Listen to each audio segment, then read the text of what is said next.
भगवान श्री कृष्ण जब विराट रूप में आगे आते हैं, जब विराट सत्ता को, एक ओंकार की सत्ता को अपने अंदर धारण करके और संपूर्ण जगत में व्याप्त हो जाते हैं, तब वो अर्जुन को उपदेश देते हैं। और उपदेश देने के उपरांत केवल एक विभूति बताते हैं कि ये अर्जुन, आप जप कीजिए। जब मेरी विभूति है, अर्थात मैं उसको पसंद करता हूँ। क्यों? क्योंकि जब एक ऐसी स्मरण क्षमता है जिससे हम किसी भी मनुष्य, किसी भी जीव, किसी भी कीट पतंगों को किसी भी प्रकार की हानि ना पहुंचा करके अपने कल्याण के लिए, अपने परिवार के कल्याण के लिए, समस्त संसार के कल्याण के लिए और समस्त ब्रह्मांड के कल्याण के लिए तत्पर रहते हैं, केवल एक जप शैली से। तो निश्चित तौर पर जप कीजिए। जितना ज़्यादा जप करोगे उतना ज़्यादा आपके लिए ठीक है, आपके परिवार के लिए ठीक है, आपके समाज और आपके संसार, इन सभी चीज़ों के लिए ठीक है।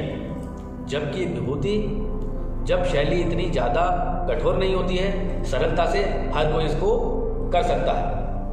अब साथ में जप करते समय आप उन्हीं देवताओं का, उन्हीं देवियों का जाप कीजिए जिनको आप पसंद करते हैं, अर्थात जो आपको पसंद है। चाहे महादेव हो, हनुमान जी हो, भगवान कृष्ण हो, भगवान राम हो, भगवान गोरक्षनाथ हो, कोई भी हो, सब ब्रह्म के अंश हैं और सभी ब्रह्म हैं।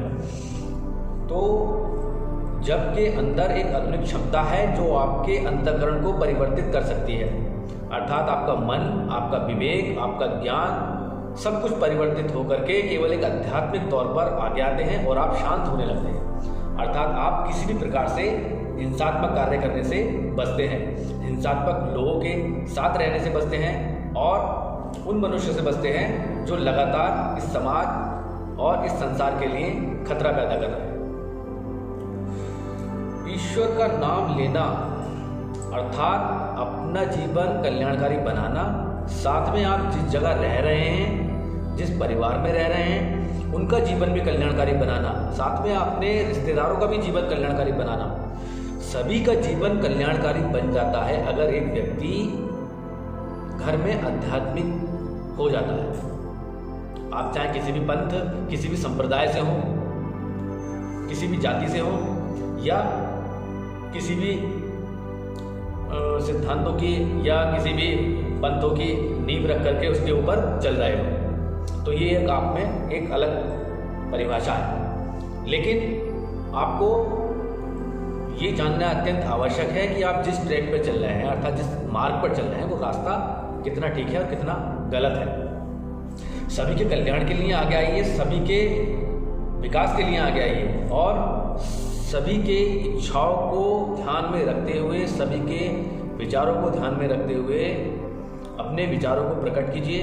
साथ में आप आध्यात्मिक बनिए, सामाजिक भी बनिए, व्यावहारिक भी बनिए, लेकिन सामाजिक और व्यावहारिक बनने के साथ साथ आपको आध्यात्मिक भी बनना होगा, जिससे आपका जीवन सुचारू रूप से आगे चलेगा और आपकी आने वाली पीढ़ी आपको याद रखेगी।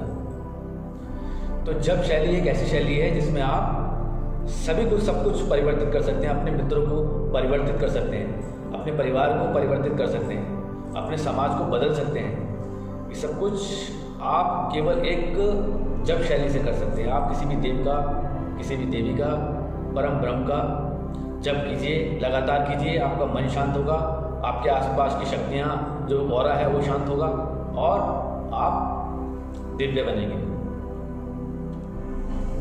साथ में आपकी जो पीढ़ियां हैं वो लगातार पीढ़ी दर पीढ़ी आपका ही चिंतन करेंगे। क्यों? क्योंकि आप सर्व के सर्व व्याप्त होंगे उस समय पर। आज की वीडियो में इतना ही। जय महाकाल।